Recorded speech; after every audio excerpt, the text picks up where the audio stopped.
Hey, guys, welcome back to the channel Canada Immigration.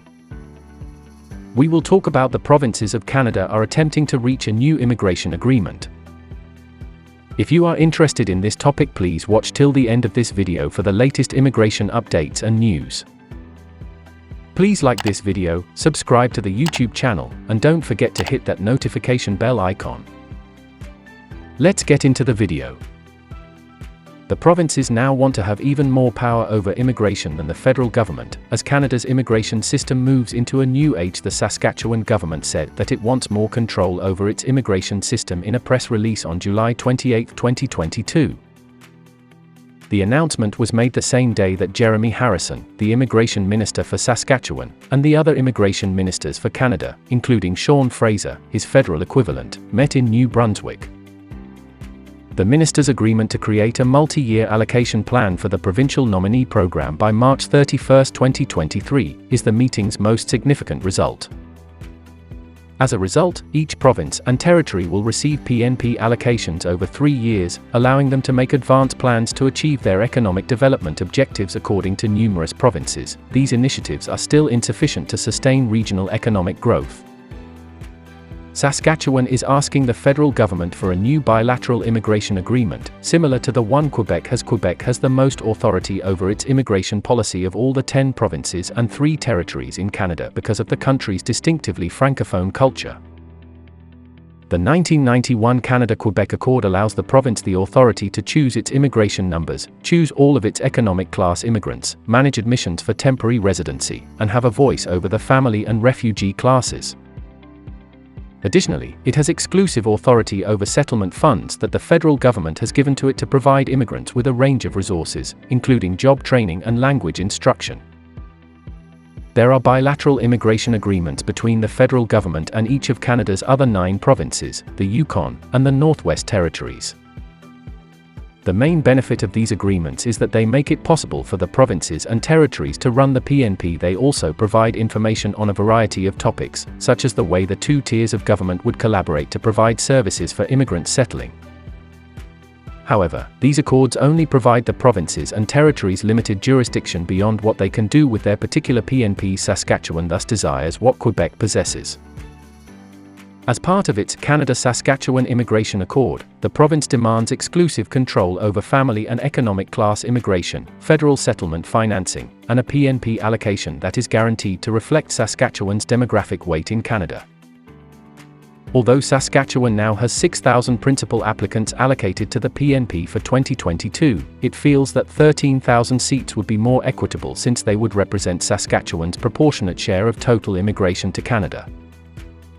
Harrison and his provincial counterparts from Alberta, Manitoba, and Ontario sent Minister Fraser a joint letter the day before the June 28 conference asking for more authority over their immigration systems. Ontario's Immigration Minister, Monte McNaughton, told CIC News earlier in the week that he is asking the federal government to give Ontario more discretion over choosing economic classes.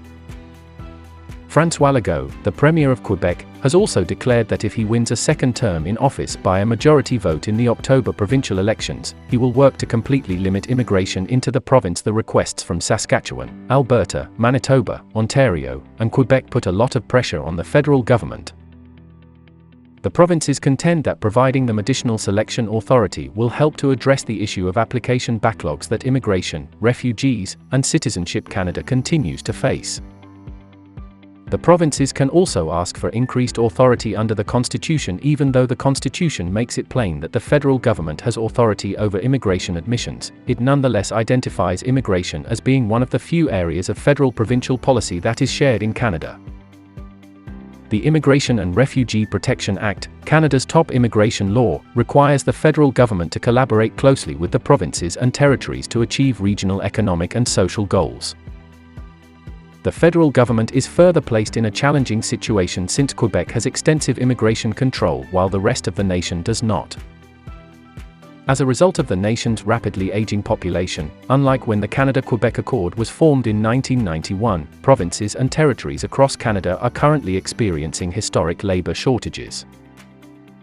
Provinces and territories are depending increasingly on the PNP to support their population, labor force, and economic development as more baby boomers retire. In a way, it seems inevitable that the provinces will demand more power.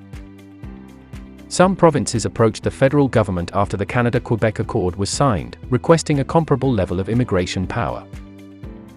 The federal government created the PNP because of a concern that it would lose control over the immigration system if it signed similar accords with the rest of the nation.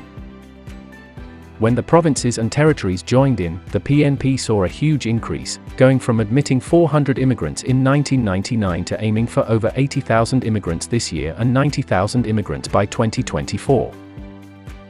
Despite the fact that Canada's PNP objectives are at all-time highs, some provinces contend that the distribution of 80,000 immigrants among the 11 provinces and territories that administer the PNP is insufficient given the severe labor shortages those regions currently experience and those that are anticipated to persist until all 9 million Canadians in the baby boom generation reach retirement age during the next 10 years.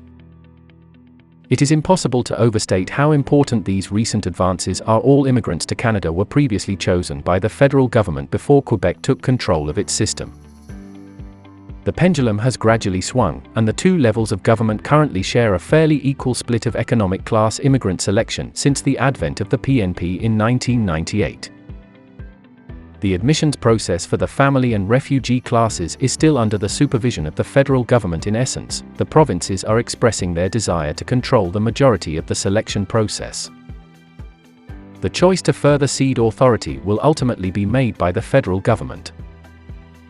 It can likely raise the number of immigrants admitted through the PNP while decreasing the number of immigrants admitted through federal routes like express entry. The federal government's willingness to loosen its grip on things, though, is still up in the air. In any case, the province's more assertive position heralds a new age in Canada's immigration system, one in which they are no longer satisfied with just influence selection through the PNP. Rather, success for these provinces seems to be measured by relegating the federal government to the role of junior partner in their immigration partnership. Hopefully, the details and information presented in this video are helpful. So what is your opinion about today's information? Definitely tell us by commenting. And on which topic we should make the next video, you must tell by commenting. We will try to reach you with the latest information related to Canadian immigration. If you have not subscribed, please like this video and subscribe to the channel. Don't forget to click on that notifications bell icon. See you sooner in next new immigration video.